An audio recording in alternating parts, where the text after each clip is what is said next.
You're listening to That Vegan Couples podcast with Natasha and Luca. Episode number 92, Stopping Veganism, Workplace Snowflakes, Bacon Backlash, and Joaquin Phoenix to the Rescue. News Desk. Welcome to That Vegan Couples podcast, where we explore, create, inspire, and laugh. And now your hosts, Natasha and Luca. All right, I am excited for today's news desk. We have some great stories to respond to. First up, an article from Plant-Based News. Veganism must be stopped in its tracks, says New Zealand politician, with the tagline, I don't care if I sound politically backward saying that. I'm glad he recognises that it does sound politically backward. Yeah, even if he doesn't care about it. You said it, buddy. Veganism must be stopped in its tracks, according to New Zealand politician Shane Jones. Jones, the Regional Economic Development Minister, made the comments in an interview published by the New Zealand Herald. No conflict of interest there? None. He wants to introduce legislation which he says would protect the meat and dairy industries from plant-based alternatives. Now, I just find that extraordinary. So let's just check the calendar. Is it 2020? It is. You sure? 2020? Yeah. Yeah? Right. Okay. AKA, what on earth is this guy talking about? Like, haven't we evolved past this? You know, has he not read the science? Has he not seen the footage from undercover investigations? Like, is he living in a cave? Was it Upton Sinclair that said it's difficult to get a man to understand something when his paycheck depends on him not understanding it? Yeah, well, this is a perfect example of that, isn't it? Yeah. We should not tolerate it. He said, this notion of veganism and almond powder, or something akin to that, is going to replace genuine red meat, genuine dairy milk. It needs to be stopped in its tracks. What do you mean almond powder? Is that a typo? Yeah, I know. It's almond powder. Who's eating almond powder? I've not seen almond powder listed as an ingredient in any meat, dairy, or egg product made from plants. I mean, even if it was, I could be mistaken, but like, almond powder of all things. I mean, okay, if he said like grass, I can expect that, but almond powder? Or almond milk. Where did he pull that from? Even if he'd said almond milk. I know, right?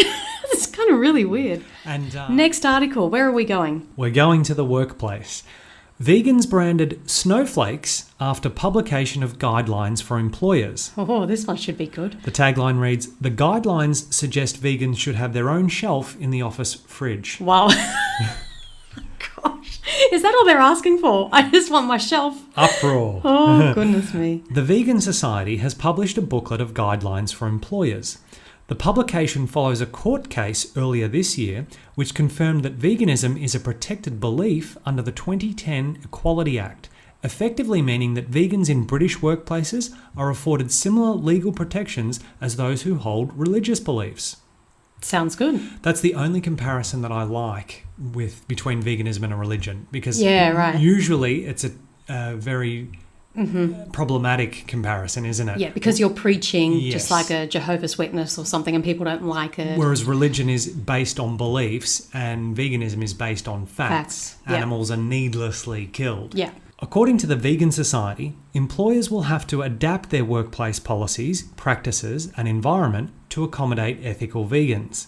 Now, just on that, it's superfluous. The word ethical in front of vegan is superfluous because it is an ethical philosophy. Yeah. It has published the booklet titled Supporting Veganism in the Workplace, a guide for employers, to help employers do this. I think this is really good. Fantastic. I mean, there's nothing wrong with it. For example, you're putting into practice some really positive things that are going to help your employees.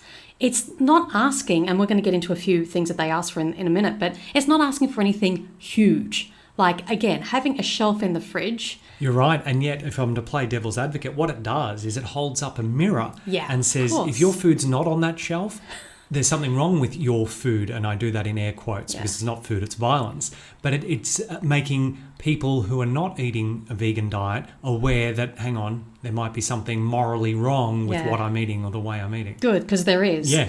But you know, it is creating this visual distinction in the fridge, though, isn't it? Yeah. Like, you're right. Imagine. Okay, we're going to stick with the workplace theme. This next article, just brace yourself, because this story, honestly, I was just like, oh my god, mind melt.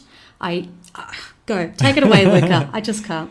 Ethical, in air quotes, digital marketing brand responds to backlash over non-vegan employees. Tagline, it's about balance. It's a nuanced, delicate journey around educating and making environmental choices wherever they're possible.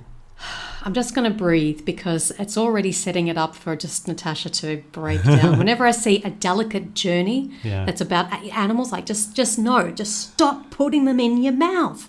Anyway, as Damien Mander says. Yeah, well, he added a few cusses in between that sentence, but yes.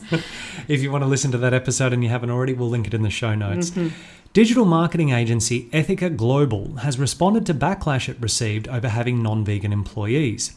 The company, who is committed to 1% for the planet, are living wage employers, carbon neutral, and members of the Anti-Slave Alliance, employs 26 local team members, some of whom aren't vegan. Okay, now I'll just say from the onset that I don't think it's a problem for a company like this to employ people who are not vegan. I agree with you. But what happens in the office when these people are at work has to be vegan. Well said.